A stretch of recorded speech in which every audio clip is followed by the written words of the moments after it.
amagambo tugiye kuganiraho ni amagambo arebana n'ubwihebe ndetse no gutinya.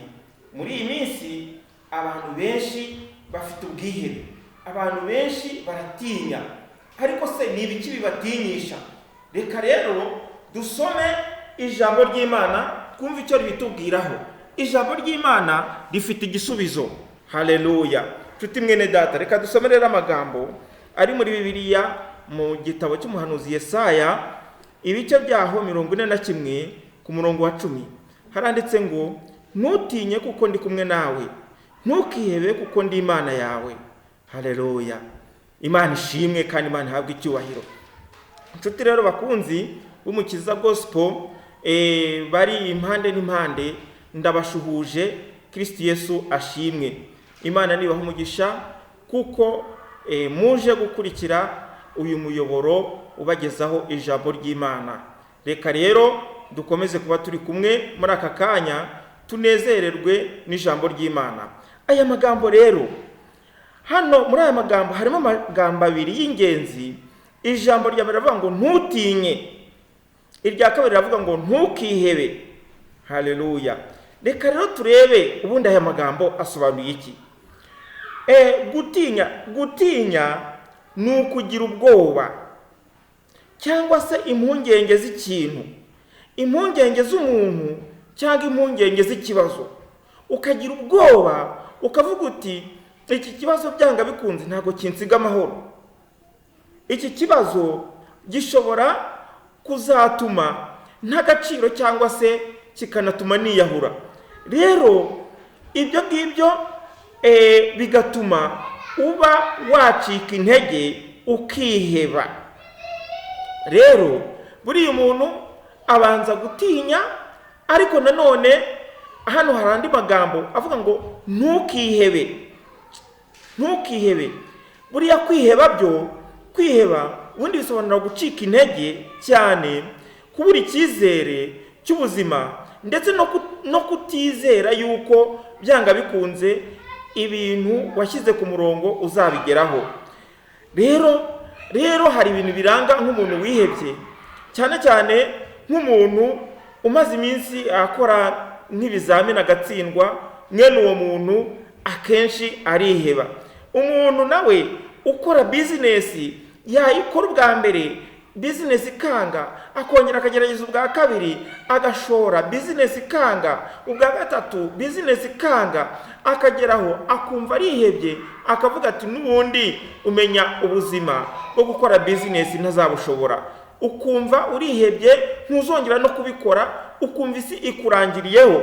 Rero mwene data, rero nubwo ukora bizinesi ukabona biranga, hari icyo ijambo ry'Imana rirakubwira ngo ntukihebe. Haleluya. Birashoboka yuko ukora bizinesi bikanga, birashoboka yuko haleluya ujya ubona hari ibibazo bikugezeho, ukumva ishyano rirakugwiriye, ndetse ukumva rwose ikibura ari urupfu. Ariko mwene data, umva icyo ijambo ry'Imana rikubwira uyu munsi wa none. Rirakubwiye ngo ntutinye kuko ndi kumwe nawe, ntukihebe kuko ndi Imana yawe.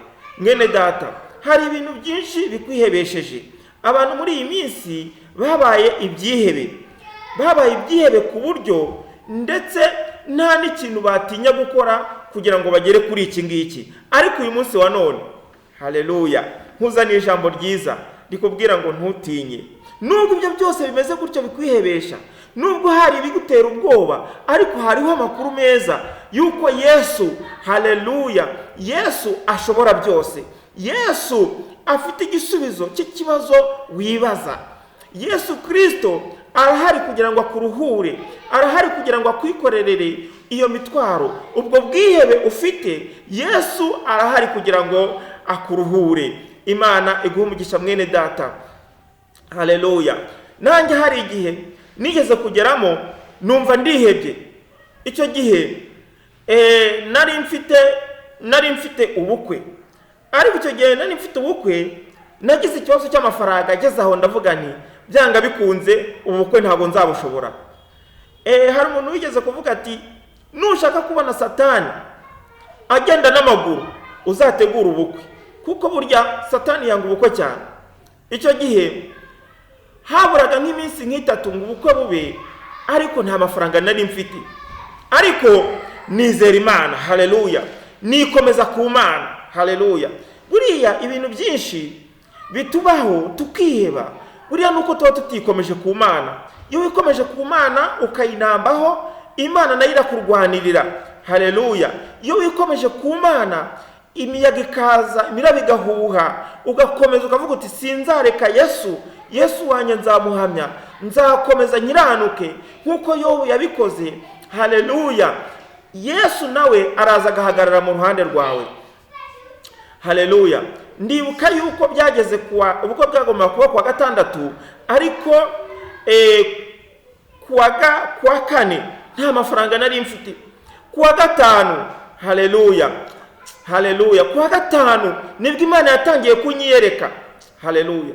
Ubukwe bwanjye buza gutahwa n'abantu ntatekereje, buri muntu wese aza yikoreye, ndetse n'abantu ntarinzi nabo ubwabo baravuga bati reka dutahe ubukwe bwahawe inshuti, haleluya. Nukuri ubukwe bwagenze neza, Imana yakoze ubukwe yari yerekanye. Imana, haleluya, hahirwa umuntu yikomezaho, hahirwa umuntu yirigira, kuko atazakorwa n'isoni, haleluya. Rero mwene data, nongere nkwibutse, muri iyi si igihe tugezemo harimo ibirushya byinshi, harimo ubukene bwinshi, harimo intambara nyinshi. Muri kumva intambara zazimaze iminsi ziba muri Irani, zigatuma ibiciro bizamuka, ndetse ubuzima bukagorana cyane, ndetse abantu bamwe abakene bakarushaho gukena cyane. Ariko nubwo ukennye cyane, hariho Imana, haleluya. Hariho Imana ifite byose mu kiganza cyayo. Nubwo wenda uyu munsi waba wabwiriwe, ariko hariho Imana ifite yaremye byose ishobora kukugaburira, haleluya. Erega Imana, Yesu Kristo wagaburiye abantu 5,000, ntabwo ari wowe wamunanira ko yakugaburira, haleluya. Rero mwene data, uyu munsi wa none wowe icyo usabwa, nubwo wihebye, nubwo ufite ubwoba bw'ejo hazaza, uribaza ute se ejo nzamera nte? Uribaza ute se ejo ubuzima bwanjye bumeze gute? Dore ngeze mu myaka iyi n'iyi, nta kintu ndageraho, ariko abandi dore aho bageze. Ubu se njyewe ubungubu koko nduwande?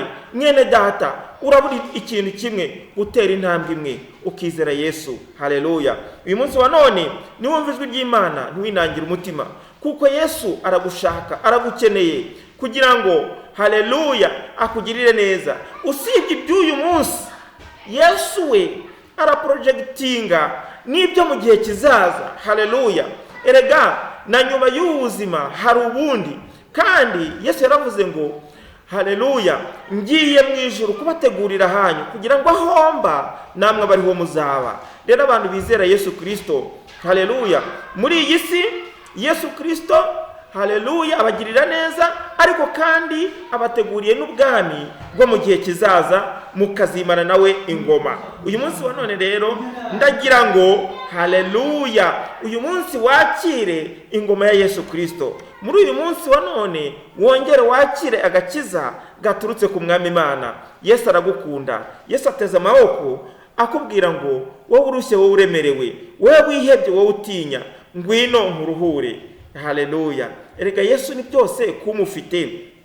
Erega Yesu ni umwami wacu. Erega Yesu ni umukiza wacu. Erega Yesu Kristo ni ubohora ababoshye. Erega Yesu Kristo ni ukiza indushyi. Birashoboka yuko ufite indwara zahananiranye, urihebye, uri mu bitaro, ndetse ufite ubwoba, wumva rwose ejo byanga bikunze ushobora gupfa. Ariko uyu munsi wa none nkuzaniye amakuru y'ihumure. Izera umwami Yesu Kristo, byose birahinduka bishya. Ijambo rye riravuga ngo dore byose ndabihindura bishya, haleluya. Itangiriro n'iherezo ni Yesu Kristo, umwana w'Imana. Hahirwa umwiringira, kuko atazakorwa n'isoni. Umwizera abonye ubugingo buhoraho, ariko utamwizera akiriweho iteka. Mwene data rero, ukimara kumvira ijambo, ukaba ufashe umwanzuro wo kwizera Yesu Kristo, zamura ikiganza hanyuma dusenge Imana. Ariko mbere na mbere, reka nkubwire ngo ntiwibagirwe gukora subscribe, kandi uze gukanda ahantu kuri like kugira ngo iki kiganiro kigere ku bantu benshi. Mwene data rero, Imana iguhe umugisha, zamura ikiganza dufatanye gusenga. Haleluya. Uwiteka Mana ishobora byose, ndagushimiye cyane kubw'uyu mwanya duhaye, kandi gushimiye uyu muntu wumvise buno butumwa akaba afashe umwanzuro wo kukwizera. Uyu muntu mwami wanjye umuvane mu gitabo cy'abarimbuka, umushyire mu gitabo cyawe cy'abakiranutsi, igitabo cy'ubugingo, igitabo cyawe uzakubona. Uwiteka Mana ishobora byose, aka kanya umwambike umwambaro wera, umwambure ubushwambagara. Mwami wanjye Yesu Kristo, umushyire mu bana bawe. Uri mwiza nyakubahwa Imana, komeza kubana natwe no kuturinda mu izina rya Yesu. Amen.